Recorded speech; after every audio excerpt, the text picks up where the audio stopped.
Duke Nukem Forever. Now, More like this was forever to make, am I right? yes. I mean, the Boom. joke is in the name itself because it took, I want to say, was it like 14 years to come out? Something Something like like that. It that, was yeah. announced in when Bill Clinton was president and didn't release until I believe Obama was president. So Yep. it, That is a weird way to put that, but yes. totally accurate. Unlike movies, video game sequels are often highly regarded as they usually improve and build upon the first iteration. You can look to many great sequels such as Super Mario Bros. 3, Silent Hill 2, Resident Evil 2 and 3, Mass Effect 2, Uncharted 4, and many, many more. But sometimes things don't always go to plan. And the game will forever in a series live in infamy. And those are the games today that we are here to talk about on another exciting edition of A Cast of the Past, where you can watch a brand new episode each and every Sunday on YouTube and your favorite podcast app.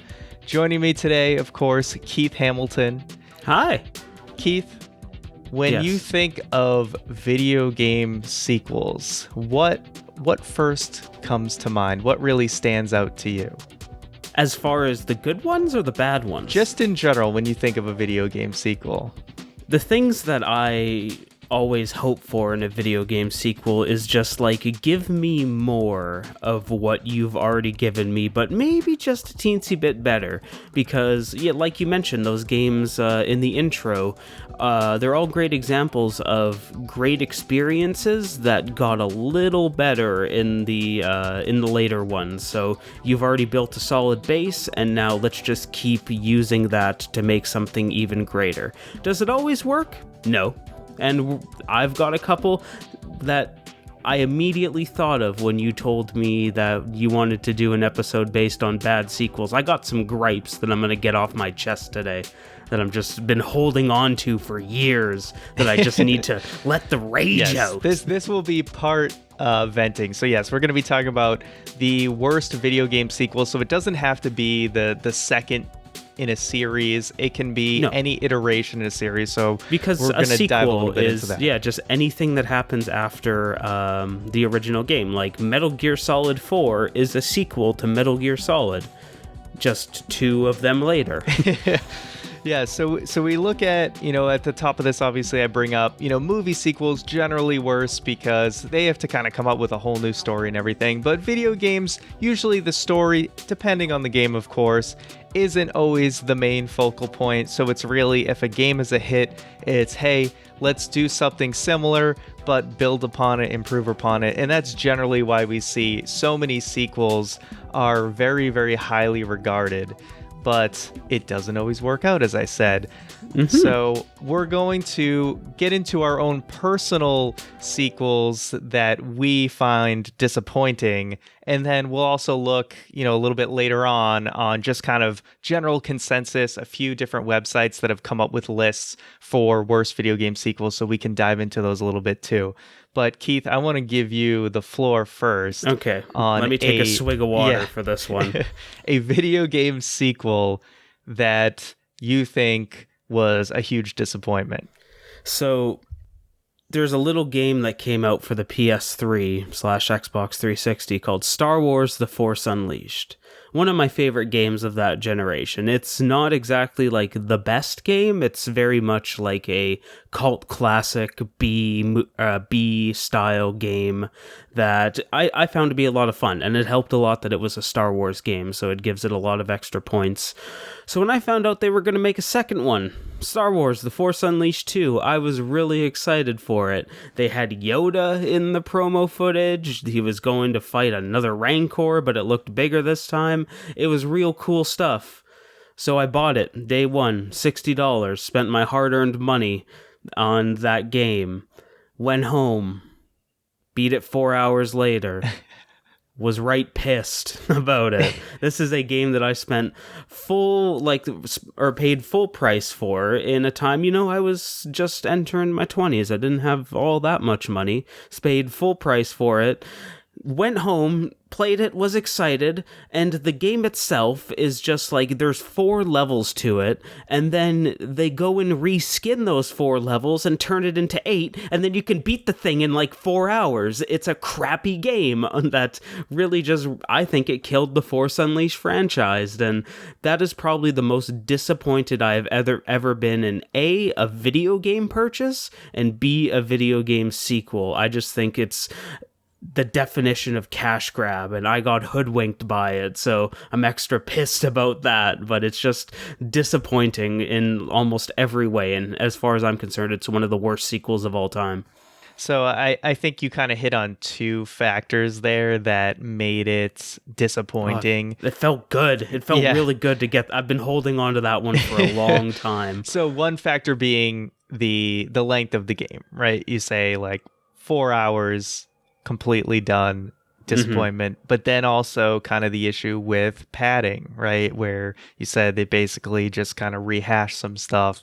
And because so it's like it's 2 like cardinal sins of a video game. Pretty much, and a short game doesn't necessarily mean a bad game, because there are games that you can beat in a couple of hours, but they give you reasons to go back and play them. They can either be run-based, like all the roguelikes out there, or you unlock additional rewards that make it intriguing to go back and play it.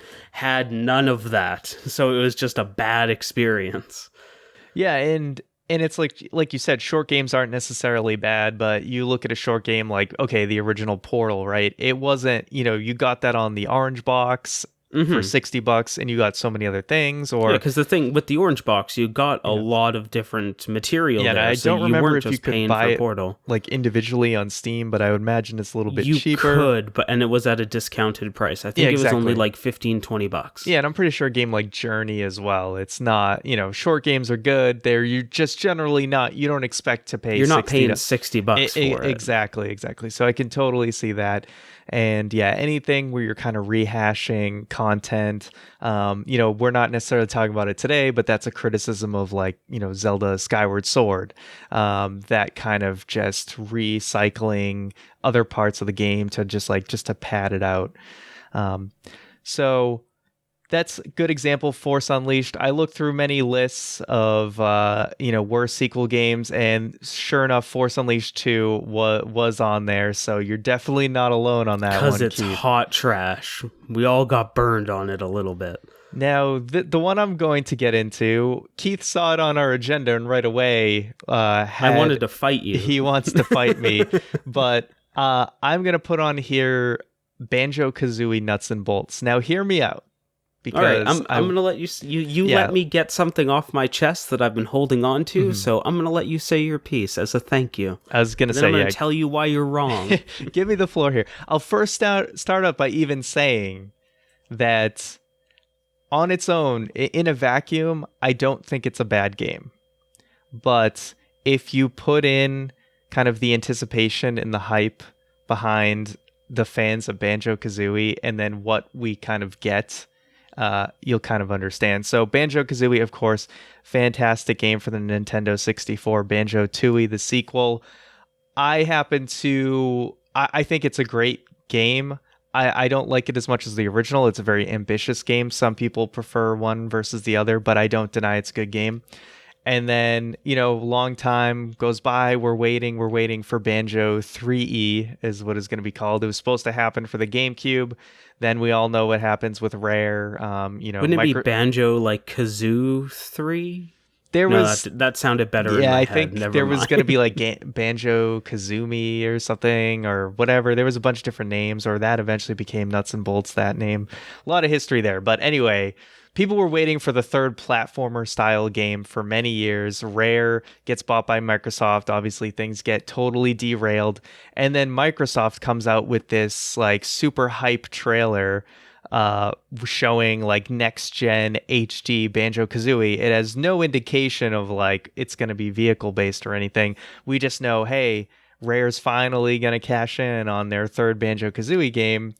And then we go from, collectathon 3D platformer with so much personality to Nuts and Bolts, which is just completely vehicle based. I mean, they squeezed a little bit of platform stuff in there. It's a building game. But it is a building game, albeit unique concept, all that. Like I said, in a vacuum, it's not a bad game, but when you're waiting years and years and years for this platformer, and platformers kind of fell out of fashion, and particularly during this time, I think it's around like 2008 or something that it came out.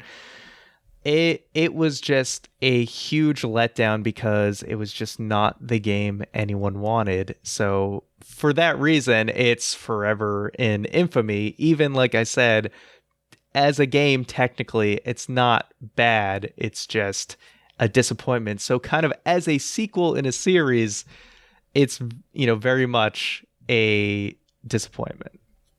I can understand that, and I find that fascinating because I'm on the other side of that, where I played Nuts and Bolts. I loved Nuts and Bolts, but that's also the only Banjo game I've ever played. I've never played 1 or 2E.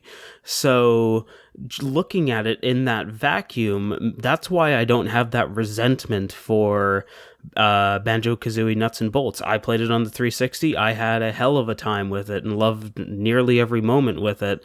And it makes me wonder that when it comes to sequels, do you think that fan anticipation is one of the things that sets stuff like this up to fail?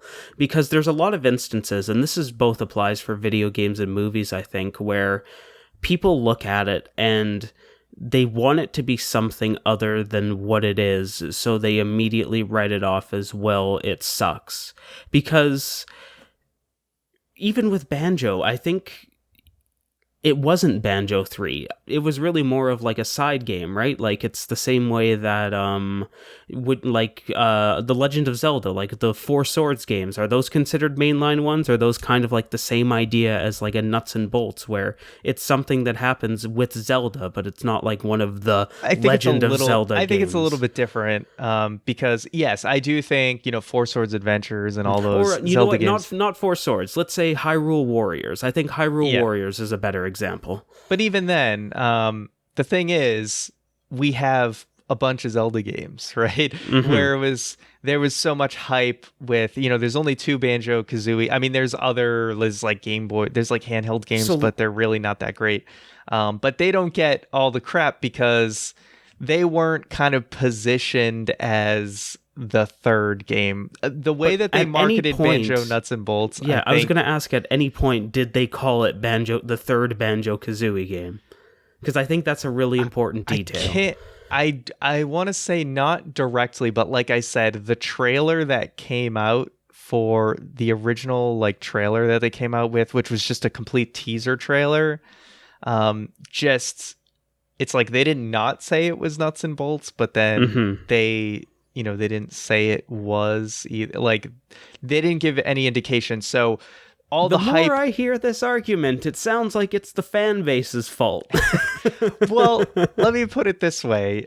I have a feeling with the fact that, like I said, because the GameCube, like Banjo 3E, was canceled, I think, you know what I mean? The expectation was there because they had started development, or there were plans for development. I'm not sure. There's plenty of websites that have a lot of content regarding that. But I think because it was in the works and then got canceled and then Microsoft took over, they're like, oh, finally it's going to happen. And then this is the game we got. And everyone is very sad about it. So, and I bet you it's really in an unfortunate spot, and they picked the wrong time, I think, to experiment. Like, I think everyone just wanted, like, give us the platformer, and then whatever. If you want to make a sequel, go for it. But just, this is what we want. We want next gen BanjoKazooie. What can you do with it? Mario is always evolving for each console. We wanted to see what this series could do. Like, Rare had their own thing, but Rare, obviously fell apart. And what we ended up getting, later on, of course, like, I think it's called Platonic Games, which is made from kind of the people who had left Rare, and then they ended up coming out with Yooka-Laylee, which is, basically they're redoing BanjoKazooie, but they don't have the licensing, so they created new It's a dinosaur instead. I think it's a chameleon. It's a chameleon and a bat instead of a bear and a bird. And I still have to play that someday.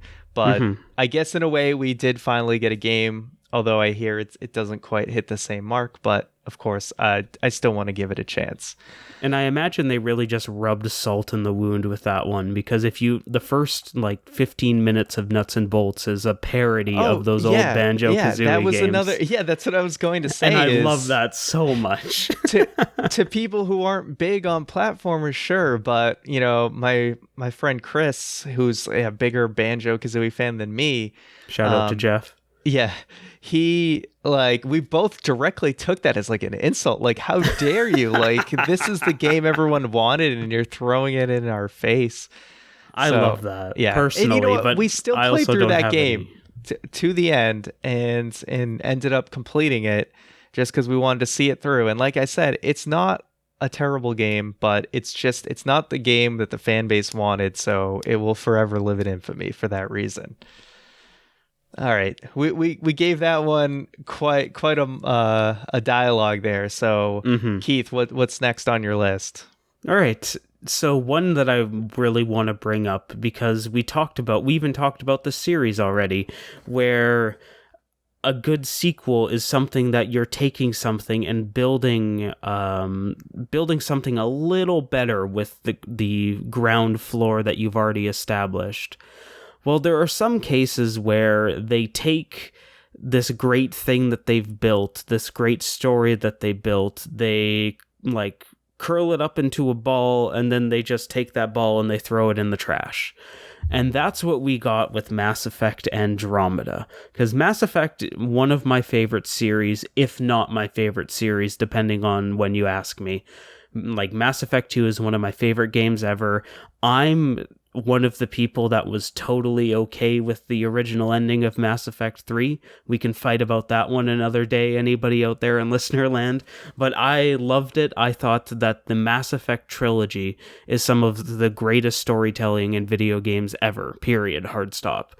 And then we got Andromeda, when it was this whole idea of, well, we have that story, so we're going to do something totally different. We're going to get out of the Milky Way. We're going to go to a new galaxy. We're going to have new areas to explore, new races, but kind of familiar at the same time. And it was something for the new generation of consoles. Now imagine if they took the best story and in video games and actively set out to make it the worst story possible. Just everything that made the Mass Effect series great, with things like character depth and these like intriguing BioWare-like interweaved stories that BioWare was so good at. They just had none of that in Mass Effect Andromeda. The dialogue fell flat totally. The deep characters were replaced with like fart jokes and butt jokes, and even like the romances and stuff that were a very like deep and complicated part of the Mass Effect series. It was just like, I like you, kiss, and then that's about it. And they just managed to take the soul out of Mass Effect. And it's just it's so disappointing that way, where there's sometimes with sequels that they just totally miss the mark. And there's a lot of talented people that work on these things, and you can't discredit them, but sometimes they just, if it was a dartboard, they ended up on the other side of the bar from that dartboard. And so it was just really disappointing to someone's see. Drink. Exactly. So Mass Effect Andromeda is a huge disappointment for me for that reason. Yeah, totally understandable. Mass Effect series, that's one of my video game sins of I may have played like 10 minutes of the original Mass Effect, and I know 2 is where the money's at. Yeah, that is so cream of la crop. Yeah, it's something I'm gonna have to get to at some point, but that is, I'll probably make you on this show. Yeah, well, I know which one to skip. As you said, it just seems like it was it just didn't quite hit the mark. It really as you said, didn't have the soul. And I assume, was it a different development team or, different, it was still shift BioWare. in director? I'm not 100% sure of the inner workings of BioWare, because they do have multiple teams. So it could have been a situation of it was BioWare, but a different team within BioWare. Mm-hmm. And I've heard a lot of people have said, there was a certain shift in BioWare where things started to fall off. Something weird happened around the beginning of the PS4, our current generation of consoles, where the BioWare games just got weird. Like all of the soul, pretty much Andromeda was what was happening with BioWare. Because the same thing happened with Dragon Age, and then we got Anthem, and just things haven't been the same since. That's a whole other episode. Indeed. So, getting to my next pick, this is one that probably wouldn't surprise many, as it was one that was in developmental hell for quite a long time and took forever This to almost feels unfair. It almost does, which is Duke Nukem Forever. Now, more like forever to make, am I right? Yes. Boom. I mean, the joke is in the name itself because it took, I want to say, was it like 14 years to come out? Something like that. It was announced when Bill Clinton was president and didn't release until I believe Obama was president. So that is a weird way to put that, but totally accurate. I just remember reading a list of, games in development, and they're like, this is the Duke World Nukem Forever events that happened since Duke Nukem started development. The only game that was announced during the Bill Clinton administration and still has not come out. That I always think of that joke when I think of Duke Nukem Forever. But it was a game that was in development for forever. And there was trailers that would come out every couple of years, and it looked like you could do so many things in this game, and they were putting so much work into it. But I think it went through multiple iterations before, is it id Studios, I want to say, or who? Gearbox ended up publishing it. Yeah, that was the final team that took over. But who originally made the Duke Nukem series? Is it the same people who did Doom? I want to say. Either way. 3D Realms developer? Yeah, 3D Realms. Okay, 3D Realms. That's what it was. That's right. Okay, so 3D Realms, I believe we're working on it. I think, if I'm not mistaken, something happened there that they might have folded, if I'm not mistaken.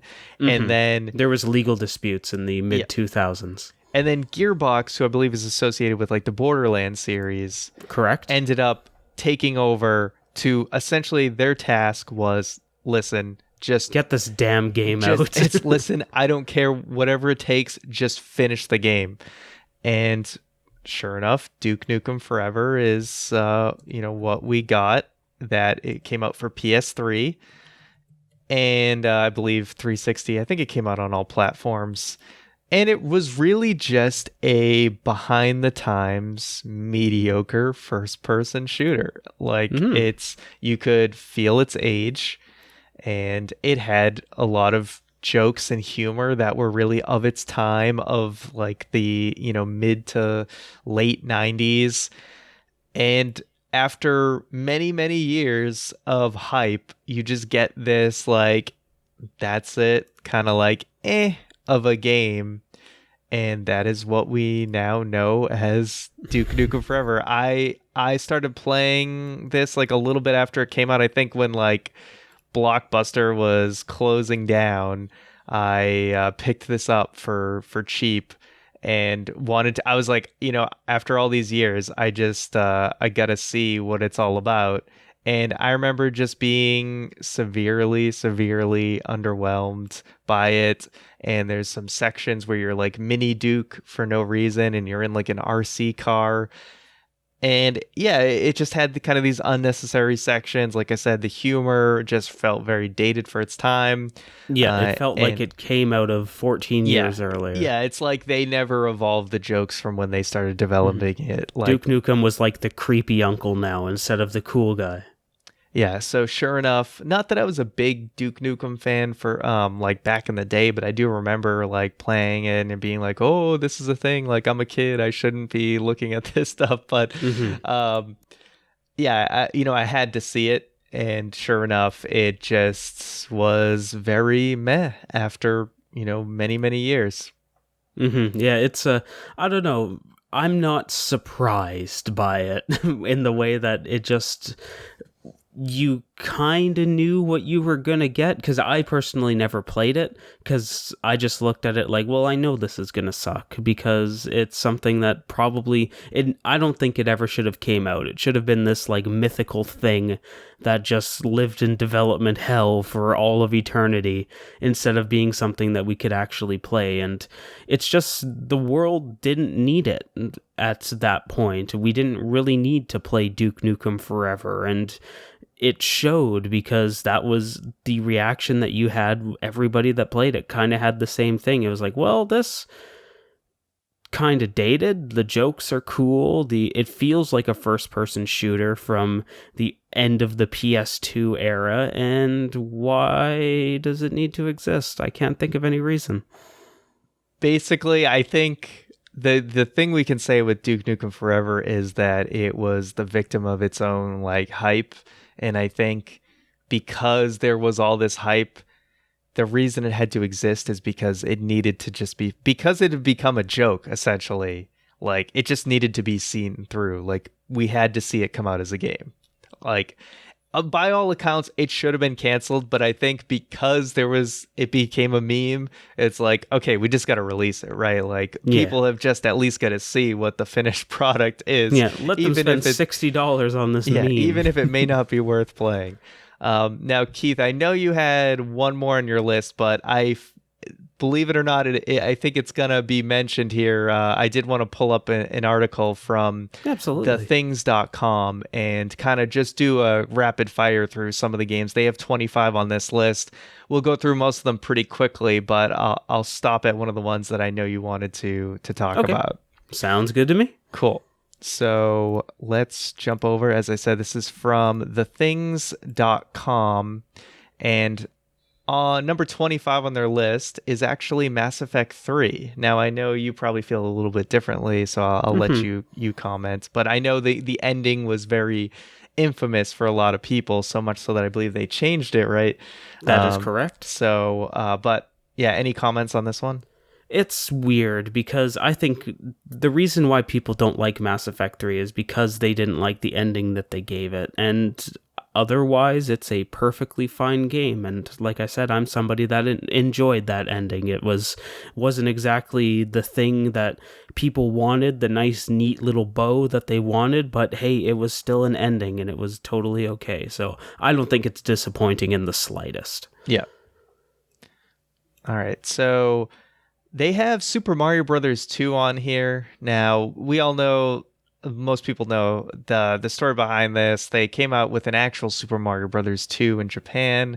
The Lost Levels. And when it came to localizing it for the American audience, people didn't feel like it would be very enjoyable for the audience. Because it was hard. Yeah, it was brutal. My God, it's hard AF. It was difficult. So what ended up happening, they reskin a game, Doki Doki Panic, and then that comes out, and it's just very, very different.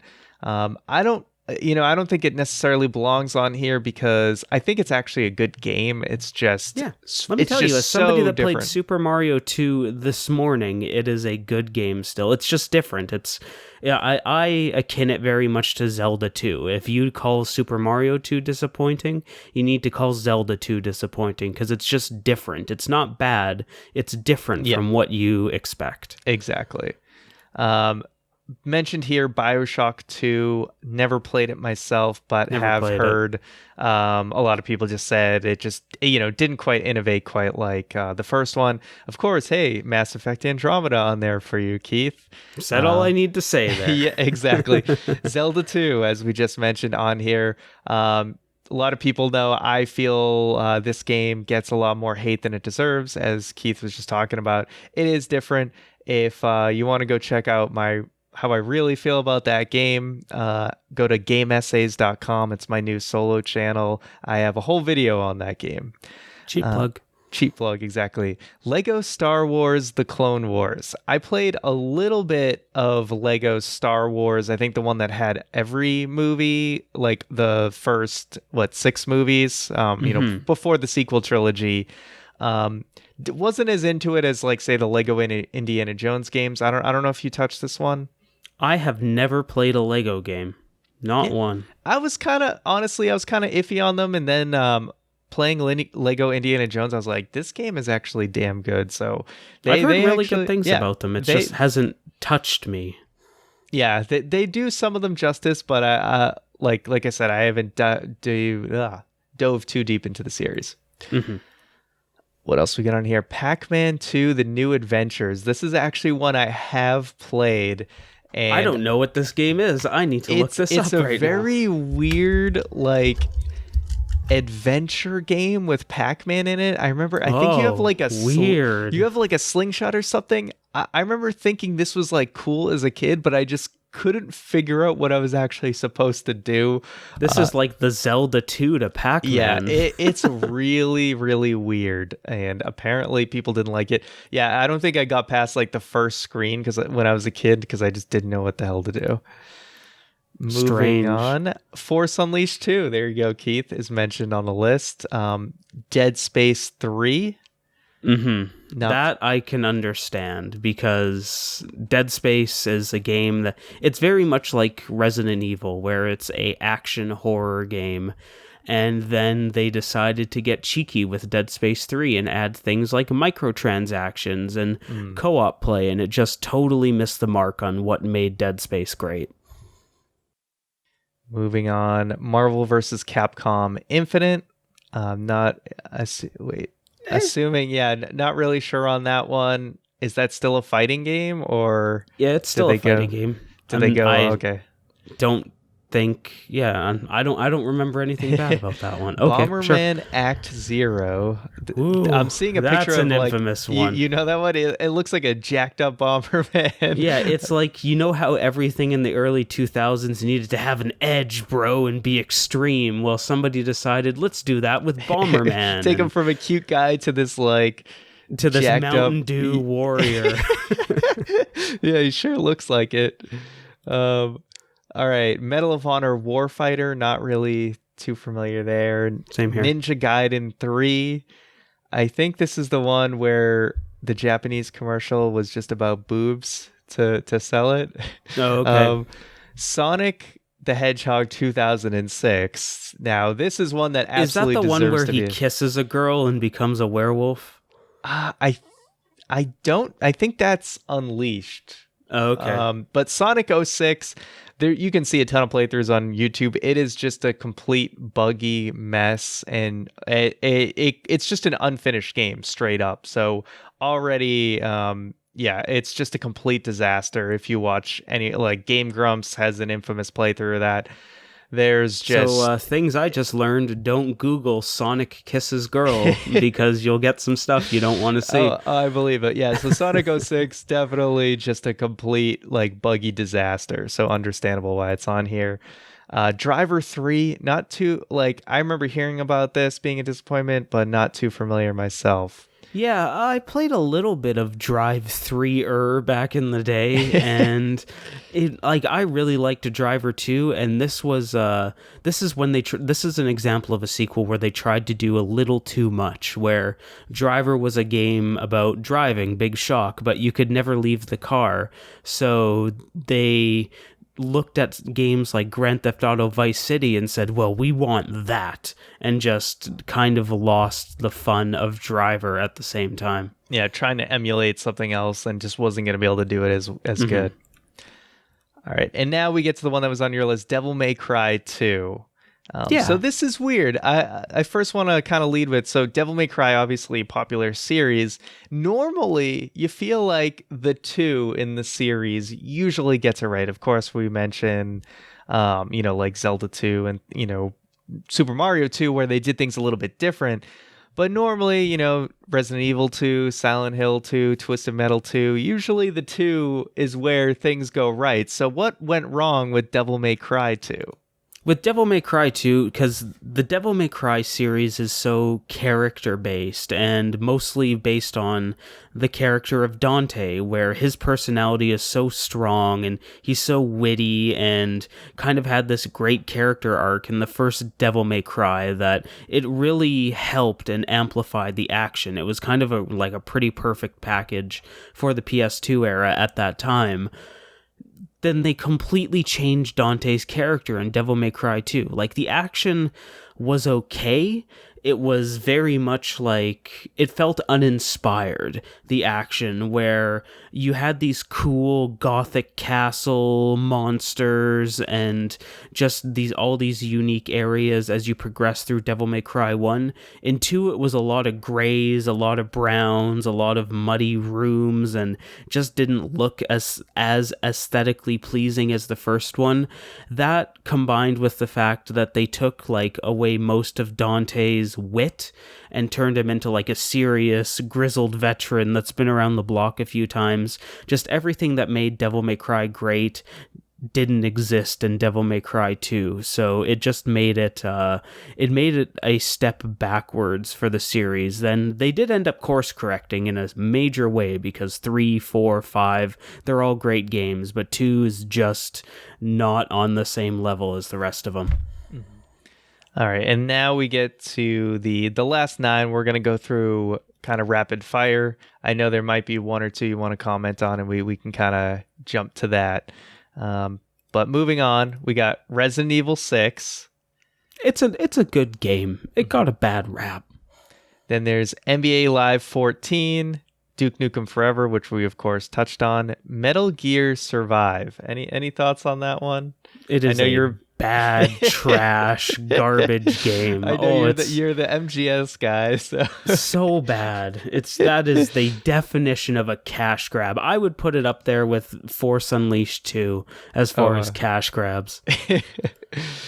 Moving on, we've got Homefront: The Revolution, Star Wars Battlefront 2, which it seems like they kind of eventually course corrected, but right out of the box, first few weeks of Battlefront. Yeah.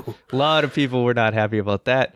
BanjoKazooie Nuts and Bolts, which is wrong. Crackdown 3. And then at number 1, they have Tony Hawk's Pro Skater 5. Now, I had fallen out of the Tony Hawk series at this point, but it seems like a lot of people kind of put this as just a kind of lazy cash-in the series. Of course, there was a lot of games after 4 before. So, they went to Underground 2, they had Proving Ground, all this stuff before they kind of circled back. Yeah, because this game didn't come out until 2015. Yeah, this is really like the... Yeah, it's really like Tony Hawk game. Something way later in the numbers, but they kind of like, hey, we never did 5, so let's go back and do it. So, this one, apparently, it just really didn't work for people, really just seemed like lazy cash grab. Now, of course, we've just gotten the release of, Tony Hawk's 1+2, and that seems like a real, like they've kind of found their footing again in the Tony Hawk series, but that was a series that really went astray. They did not find their footing on this one. Yeah, they went astray for a while. And I think Lil Wayne was in it for some reason. to date it a little bit more there. Exactly. That was the end of the list. But I think we covered a lot of bases there on some of the worst sequels. Reasons why we think that sequels can be unfortunate. And there are a lot of examples of great sequels, just none of these that we talked about. Absolutely. So that's going to kind of wrap things up for the episode. But of course, if listeners, if you have any sequels that you found to be the worst in the series, make sure to let us know, either reaching out to us on Twitter at A Cast of the Past, but the best way to do so and let us know, either leave a comment on YouTube or of course join the Discord over at acastofthepast.com/Discord. That's the best way to interact with us. And if you have ideas for things that would make a great video, definitely let us know. We take a lot of feedback in that regard, and it's also just a great place to hang out and interact. Absolutely. But that's going to do it for another exciting edition of A Cast to the Past. Woo. I'm just reading about Tony Hawk 5 now. God, that was a bad game. We don't have to deal with it now. We have a good Tony Hawk again. The series has been righted.